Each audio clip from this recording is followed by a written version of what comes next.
अस्सलाम वालेकुम। मैं हूं मोहम्मद इब्राहिम चिश्ती और आप लोग देख रहे हैं मेरा चैनल। उम्मीद करता हूं आप तमाम लोग खैर ऑफियत से होंगे, अपने चाहने वालों का भरपूर ख्याल रख रहे होंगे। जी जनाब, स्टडी इन अब्रॉड की सीरीज चल रही है, उस हवाले से डिस्कशन कर रहे हैं। आज मैं एक और यूरोप की कंट्री की बात करने जा रहा हूं, मगर उससे पहले मेरे चैनल को सब्सक्राइब कर दें, वीडियोज़ को लाइक और शेयर करें ताकि ऐसी तमाम वीडियोज़ आपको मिलती रहें। आज हम एक और यूरोप की कंट्री की बात कर रहे हैं, शेंगेन कंट्री की।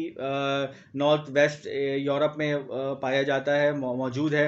और मैं उसका हिंट कैसे दूं कि एम्स्टर्डम एम्स्टर्डम के बारे में यकीनन बहुत से लोग जानते होंगे। जी बिल्कुल। तो मैं बात कर रहा हूँ नेदरलैंड की। नेदरलैंड जो कि एक बहुत ही ज़्यादा खूबसूरत मुल्क है और उसको फूलों का मुल्क भी कहा जाता है और मल्टी कल्चरल कंट्री है वो।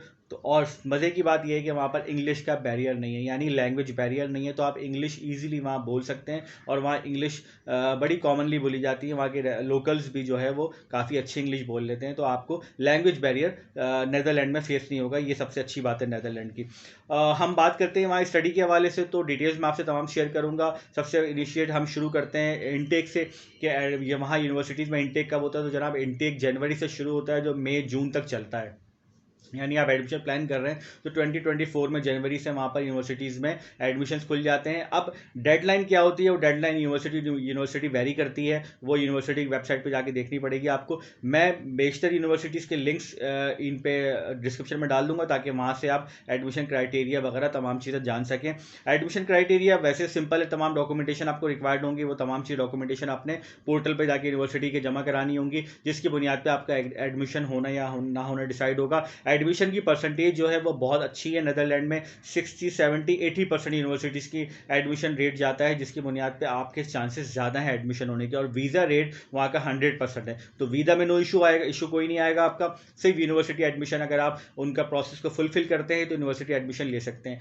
अब क्राइटेरिया क्या है? क्राइटेरिया जनाब ये है कि अगर आप पाकिस्तान से और बैचलर अप्लाई करना चाह रहे हैं तो आप इंटर बेस पे नहीं कर सकते। आपको कम से कम 1 साल के क्रेडिट आवर्स आपके होने चाहिए, यानी कि आप 1 साल का पाकिस्तान यूनिवर्सिटी में आपने पढ़ा हो, जिसकी बुनियाद पे आप बेस्ट अप्लाई कर सकते हैं नेदरलैंड में। मगर इंडिया और एशिया के दूसरे स्टूडेंट्स जो हैं वो इंटर बेस के ऊपर भी बैचलर्स के लिए अप्लाई कर सकते हैं। मास्टर्स के लिए बैचलर्स आपका यहाँ कंप्लीट हो जाएंगे, मास्टर्स वहाँ अप्लाई कर सकते हैं आप। तो 13 ईयर्स की मिनिमम आपकी एजुकेशन जो है वो फॉर बैचलर ज़रूरी है। अच्छा, हम बात करें यूनिवर्सिटी की डेडलाइन में आपसे शेयर कर चुका हूँ। हर रिक्वायरमेंट जो है डॉक्यूमेंट्स की और तमाम चीज़ों की, वह यूनिवर्सिटी वेरी करती है, मगर जो डॉक्यूमेंटेशन है उसके डॉक्यूमेंटेशन हो गई। आइल्स के हवाले से गुड न्यूज़ ये है कि बैचलर में आइल्स की नीड बेशतर यूनिवर्सिटीज़ में नहीं है, तो वो आप उससे थोड़ा सा केयर फ्री हो सकते हैं कि आप बैचलर के अप्लाई कर रहे हैं तो आइल्स बहुत सारी यूनिवर्सिटी में रिक्वायरमेंट नहीं आता। मगर मास्टर्स के लिए 6 बैंड आइल्स की ज़रूरी है, तो मास्टर्स करने वाले इस चीज़ को मद्देनज़र ज़रूर रखें।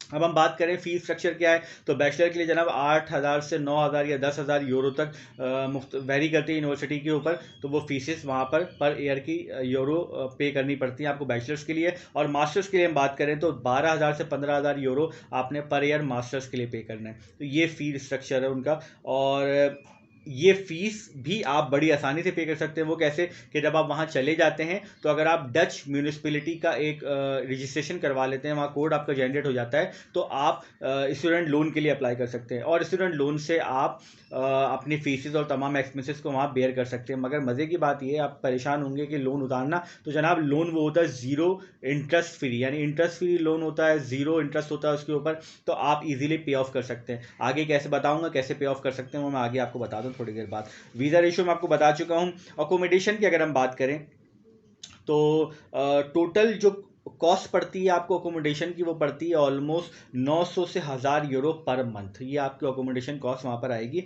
जिसमें अगर हम हाउस की बात करें, रेंट की, फ्लैट की बात करें, अपार्टमेंट की, तो वो 475 750 यूरो। अगेन वेरी करता है कौन सी लोकेशन है, कैसा फ्लैट है, कौन से सिटी में। तो 450 से यूरो 750 यूरो तक आपका वो पड़ता है। फूड आपका अच्छा खाना आप आराम से खा लेते हैं 150 यूरो में पर मंथ। इसके अलावा मोबाइल के और छोटे मोटे एक्सपेंसेस आपके 50-70 यूरोस पर मंथ वो हो जाते हैं। और इंश्योरेंस आपको लेनी पड़ती है, तो वो 100 यूरोस की इंश्योरेंस आपको वो पर मंथ वाला हिसाब किताब होता है, तो वो 80 से 100 यूरो उसमें जाते हैं। ट्रांसपोर्टेशन में 80 से 100 यूरो जाते हैं। तो एक टोटल कॉस्ट 900 से 1,000 यूरो की पड़ती है, जिसमें आप अकोमोडेशन वहाँ की बेयर कर सकते हैं। अब आ जाते हैं, आप जॉब क्या करेंगे, जॉब कैसे करेंगे। तो जॉब इजीली कर सकते हैं। वहाँ पर आप जॉब में वहाँ पर 1,500 यूरो मंथली कमा सकते हैं आराम से, 1,200 से 1,500 यूरो।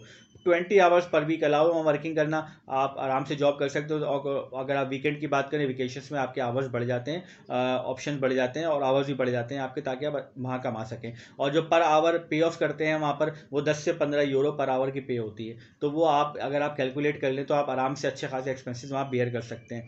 वीज़ा के हवाले से रिक्वायरमेंट है वो टेम्प्रेरी रेजिडेंस वीज़ा बनता है, क्योंकि 90 डेज से ऊपर की वीज़ा की बात होती है। तो 90 डे आप लाजमी बात है, आप जा रहे हैं साल, 1.5 साल, 2 साल के लिए, तो वो टेम्प्रेरी रेजिडेंस वीज़ा मिलता है। उसका प्रोसेस जो है वो वीज़ा, जब आप यूनिवर्सिटी में अप्लाई करते हैं, यूनिवर्सिटी से एडमिशन आ जाता है, तो यूनिवर्सिटी ही आपके ये टेम्प्रेरी रेजिडेंस वीज़ा जो है या उसकी एप्लीकेशन फॉरवर्ड कर देती है। तो वो आपको वहीं से प्रोसेस होकर आता है। जब आप यहाँ से वीज़ा एप्लीकेशन डालते हैं और यूनिवर्सिटी का लेटर एक्सेप्टेंस लगाते हैं, तो फिर आपको वो प्रोसेस में चले जाता है और वो यूनिवर्सिटी की तरफ से ट्यूशन फीस वगैरह पे ऑफ करने के बाद वो टेम्प्रेरी रेजिडेंस वीज़ा आपका आ जाता है। वीज़ा के लिए एडमिशन लेटर चाहिए, पासपोर्ट चाहिए, बैंक स्टेटमेंट जनाब यहाँ पर जो चाहिए वो 8,000 से 10,000 यूरो की आपको बैंक स्टेटमेंट चाहिए होती है, मगर वहाँ के पर्सनल अकाउंट में।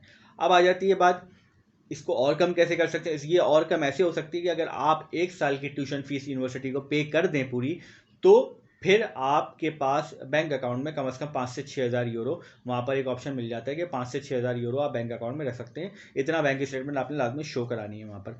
बाकी यूनिवर्सिटी की जो डॉक्यूमेंटेशन है, उसमें डॉक्यूमेंटेशन, टेस्टेशन वगैरह, तमाम ट्रांसक्रिप्ट वगैरह, ये तमाम चीज़ें होंगी। और आइल्स के हवाले से मैंने बता दिया, बैचलर के लिए आइल्स की रिक्वायरमेंट यूनिवर्सिटी में बहुत सी नहीं है, मास्टर्स के लिए है, और फीस आप पे कर देते हैं। इसके साथ साथ मोटिवेशन लेटर अगेन यहाँ भी बहुत लाजमी है, और सीवी और सीवी के हवाले से मैं लिंक डिस्क्रिप्शन में शेयर कर दूँ, जहाँ से आप सीवी अच्छी बना सकते हैं।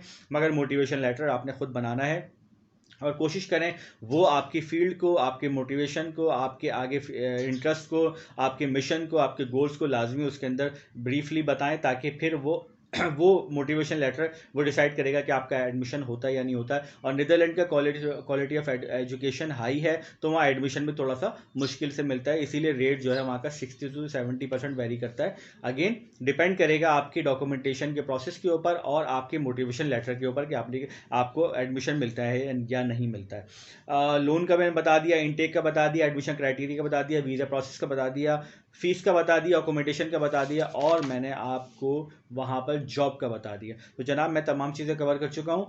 और लास्ट में मैं ज़रूर शेयर करना चाहूँगा कि मैंने एक एप्लीकेशन के हवाले से वीडियो बनाई है, ड्यूलिंगो, जिसमें आप जाके कोई भी दुनिया भर की लैंग्वेज सीखना चाहे तो सीख सकते हैं। इस स्टडी के हवाले से जा रहे हैं, जॉब के हवाले से जा रहे हैं, तो मेरी वो वीडियो लाजमी देखिएगा।